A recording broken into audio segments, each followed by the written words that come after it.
दर्शकों, मैं दिव्या खोबरे और आप देख रहे हैं JTV भारत। आइए रुख करते आज के समाचारों की ओर।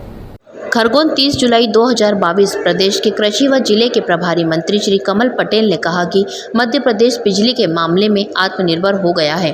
प्रदेश में किसानों को बिजली 10 घंटे और गांवों में 23 घंटे उपलब्ध करा पा रहे हैं। उज्ज्वल भारत उज्ज्वल भविष्य एक अभियान है। इस अभियान से 24 घंटे किसानों और उद्योगों को बिजली उपलब्ध कराई जाएगी। साथ ही हम पर्यावरण की रक्षा करने वाली बिजली की ओर भी तेजी से बढ़ रहे हैं। यह बातें प्रभारी मंत्री ने सेल्दा के NTPC पावर प्लांट में उज्ज्वल भारत उज्ज्वल भविष्य के अंतर्गत आयोजित कार्यक्रम की अध्यक्षता करते हुए कही। कार्यक्रम को क्षेत्रीय सांसद श्री ज्ञानेश्वर पाटिल, क्षेत्रीय विधायक श्री सचिन बिल्ला ने भी संबोधित किया। बिजली बचाना ही बिजली का उत्पादन है। कृषि मंत्री श्री पटेल ने बिजली बचाने का आह्वान करते हुए कहा कि एक समय था जब बिजली आती कम थी। आज हम बिजली सरप्लस वाले राज्य में शामिल हैं, लेकिन हमें बिजली बचाने पर भी ध्यान देना होगा, क्योंकि बिजली बचाना ही बिजली उत्पादन भी है। कार्यक्रम के दौरान प्रभारी मंत्री श्री पटेल आदिवासी नर्तक दल द्वारा प्रस्तुत किए गए नृत्य पर थिरके भी और नर्तकों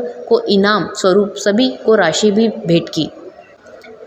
PM श्री मोदी ने नेशनल रूफटॉप सोलर पोर्टल सहित करोड़ों की योजनाओं का किया शुभारंभ। प्रधानमंत्री श्री नरेंद्र मोदी ने कार्यक्रम के माध्यम से देश के विभिन्न प्रदेशों के 5 हितग्राहियों से संवाद किया। साथ ही प्रधानमंत्री श्री मोदी ने Ramagundam floating solar project 100 megawatt का भी लोकार्पण किया। साथ ही नेशनल रूफटॉप सोलर पोर्टल का शुभारंभ किया। कार्यक्रम में ये रहे उपस्थित। उज्ज्वल भारत उज्ज्वल भविष्य के अंतर्गत आयोजित हुए कार्यक्रम में संयुक्त सचिव श्री रघुराम राजेंद्र, ऊर्जा विभाग के managing director Shri Amit Tomar, collector Shri Kumar Purushottam, state nodal अधिकारी Shri AK Pande, CEO Shri Divyang Singh, NHDC के managing director Shri VK Sinha, NTPC के श्री RK कनौजिया, पूर्व विधायक बाबूलाल महाजन, श्री राजेंद्र राठौर, CCB के चेयरमैन श्री रंजीत डंडीर सहित अन्य जनप्रतिनिधि उपस्थित रहे। 70% लोग जब भारत आज़ाद हुआ तब गांव में रहते थे, 30% शहर में रहते थे। अधिकांश समय 60 साल कांग्रेस ने राज किया, लेकिन गांव के लिए जहाँ 70% लोग रहते थे वह बजट का 30% खर्च करते थे, और शहरों में 30 की जगह 70। इसलिए गांव और शहर का भेद हो गया। गांव पिछड़ते गए, कुछ शहर विकसित होते गए। लेकिन अटल बिहारी वाजपेयी जी जब प्रधानमंत्री बने, उन्होंने जब तक 65% लोग गाँव में और 35% शहरों में हो गए थे, 35%, और इसलिए उन्होंने बजट का 65% गाँव में खर्च किया। इसलिए प्रधानमंत्री ग्राम सड़क योजना आई, किसान क्रेडिट कार्ड योजना आई, फसल बीमा आई, और गांव के विकास शुरू हुआ। प्रधानमंत्री नरेंद्र मोदी जी जब 2014 में प्रधानमंत्री बने, उन्होंने हर क्षेत्र के अंदर गांव और शहर का भेद खत्म किया, गांव को भी शहर बनाया। गांव के विकास से देश का विकास होगा, इसलिए स्वामित्व योजना लेकर आए। अब गांव के किसान अभी तक खेती करते थे, घाटे की खेती होती थी, क्योंकि जब फसल आती है उस समय मंडी के अंदर भाव गिर जाते हैं और किसान के हाथ से फसल निकल जाती है। कुछ मुट्ठी भर लोगों के हाथ में आती है तो भाव बढ़ते हैं। फायदा मेहनत करने वाले किसान को नहीं मिलता था, मुट्ठी भर लोगों को। इसलिए मुट्ठी भर लोग अरबपति खरबपति हो गए। उद्योग धंधे में सब्सिडी और बैंक लोन शहर के लोगों को मिलता था, गांव के लोगों को नहीं मिलता था। लेकिन प्रधानमंत्री नरेंद्र मोदी जी की स्वामित्व योजना आने के बाद नई योजना लाए।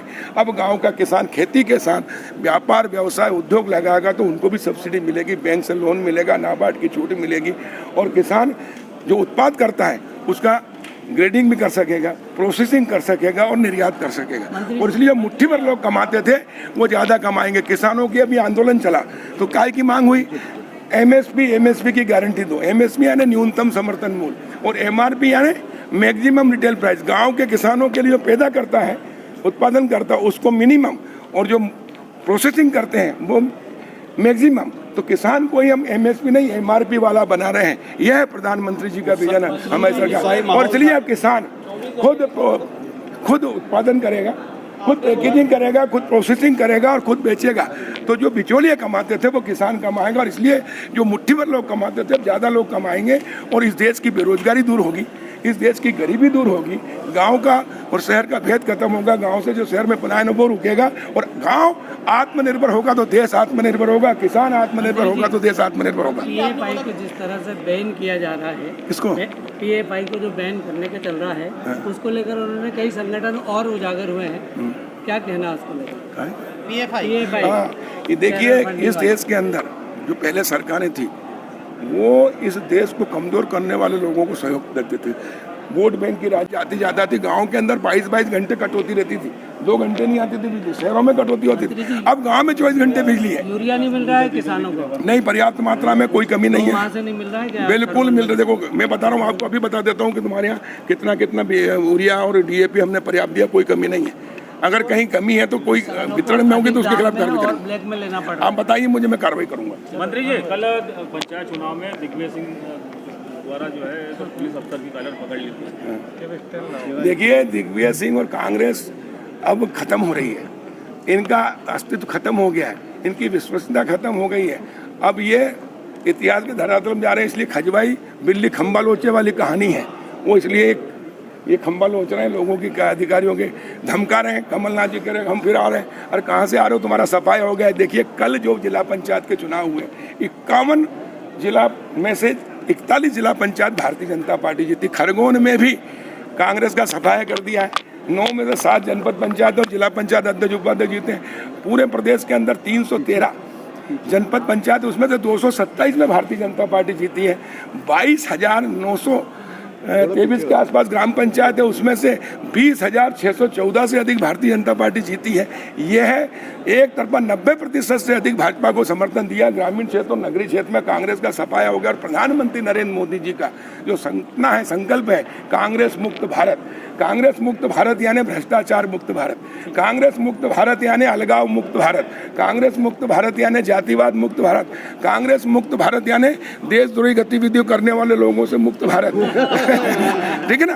कांग्रेस मुक्त भारत यानी टुकड़ा टूक गैंग मुक्त भारत, कांग्रेस मुक्त भारत यानी गरीबी मुक्त भारत, बेरोजगारी मुक्त भारत। बहुत निंदनीय करते हैं। हम बुढ़ापा में सटिया गए हैं दिग्विजय सिंह और कमलनाथ।